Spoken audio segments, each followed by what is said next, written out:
Halo, assalamualaikum warahmatullahi wabarakatuh. Selamat berjumpa kembali dengan channel Lucu TV. Di sini guys, saya akan sharing bagaimana saya trading forex, mulai dari membuka chart sampai open posisi. Apa saja yang biasa saya lakukan akan saya sharingkan.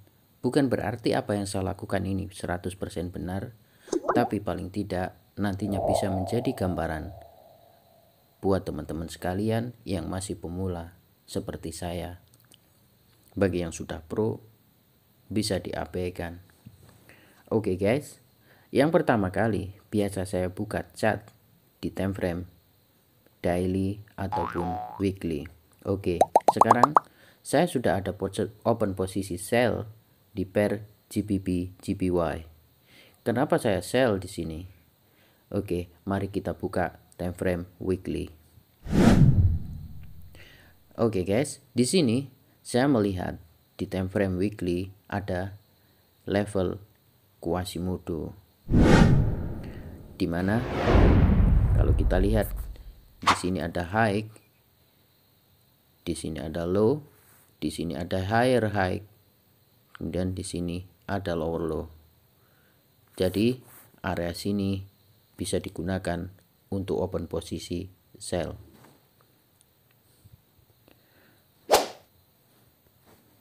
Oke, seperti itu. Setelah saya lihat di time frame weekly, akan saya turunkan ke time frame daily untuk mencari setup lebih lanjut untuk mendukung apakah saya harus open posisi sekarang atau masih harus nunggu dulu. Oke guys, kalau kita lihat di time frame daily, di sini ada drop base drop yang biasa disebut supply. Jadi area Quasimodo tadi sejajar dengan drop base drop di time frame daily. Oke, itu alasan kedua. Jadi sebelum open posisi sebaiknya kita harus selalu mencari alasan kenapa kita open posisi di situ, baik itu sell maupun buy. Oke, setelah saya buka time frame daily, maka akan saya turunkan kembali ke time frame H4. Oke, kita ke time frame H4. Di time frame H4 kita lihat ke kiri juga. Guys, di sini saya melihat beberapa reaksi harga di area sekitar open posisi saya. Kenapa saya open posisi? Yang pertama di sini ada rally base rally. Rally base rally. Di sini guys. Nih, rally base rally. Oke. Kemudian kalau kita tarik ke kanan, di sini juga ada yang sejajar dengan resisten. Kemudian di sebelahnya sejajar dengan double maru. Jadi itulah alasan saya.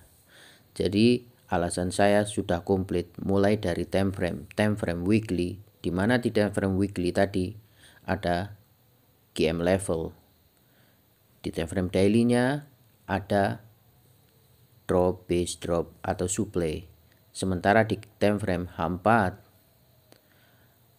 ada signifikan support resisten dan supply demand yang ditandai dengan ada rally base rally yang sejajar dengan resisten dan sejajar juga dengan double maru. Oke, tidak sampai di situ, saya turunkan lagi ke time frame H1. Apa yang saya lihat di time frame H1? Guys, di sini saya kecilkan. Di bawah situ kita melihat ada indikator awesome oscillator, di mana awesome oscillator ini cenderung turun, guys. Sementara di harga cenderung naik, dan ini yang disebut divergent.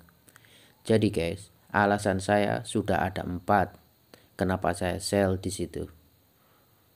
Oke. Tidak sampai di situ. Saya turunkan lagi ke time frame 30 menit.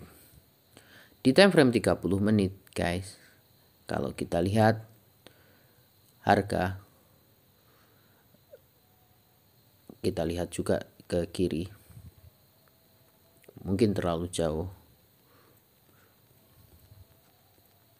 Terlalu jauh ya. Susah kalau jauh. Kita kecilin dulu. Ini guys, biar lebih detail. Guys, kalau kita lihat di time frame 30, yang ini tadi adalah resisten. Di sini ada lagi, semakin memvalidkan bahwa yang resisten tadi itu ada rally base rally, dimana di kiri yang jauh tadi juga ada rally base rally. Setelah ada resisten ini juga ada rally base rally, dimana kemudian di sebelahnya ini ada agak turun di bawahnya ada drop base drop. Oke guys, untuk lebih meyakinkan lagi, saya juga turunkan lagi sampai ke time frame M15. Kenapa saya open posisi di situ, guys? Saya open posisi menunggu konfirmasi, dan ini yang penting. Jadi dari sekian alasan yang banyak tadi itu, mulai dari GM level, drop base drop, sampai supply demand yang ada di time frame daily, dan H4 yang ada signifikan support resisten itu tadi, jangan sampai langsung open posisi, tapi tunggu dulu. Di sini harus ada konfirmasi. Konfirmasi yang digunakan boleh bermacam-macam, tidak harus sama dengan yang saya lakukan, tapi setidaknya teman-teman sekalian punya alasan, baik itu pakai indikator maupun price action ataupun candle. Yang saya lakukan adalah menunggu ini guys. Ketika harga sampai membentuk candle hijau kecil, ini saya tunggu lagi, harus ada candle merah yang membreak itu.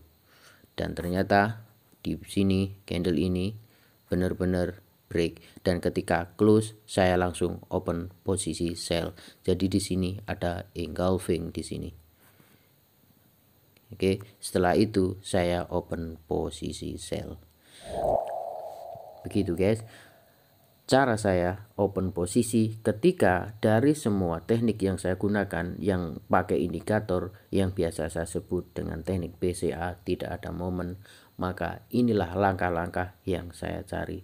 Jika di teknik BCA saya cari ada momen, saya tidak terlalu banyak mikir. Ketika sudah ada momen di teknik BCA, saya hanya akan mencari konfirmasi apa yang terjadi di time frame yang lebih besar.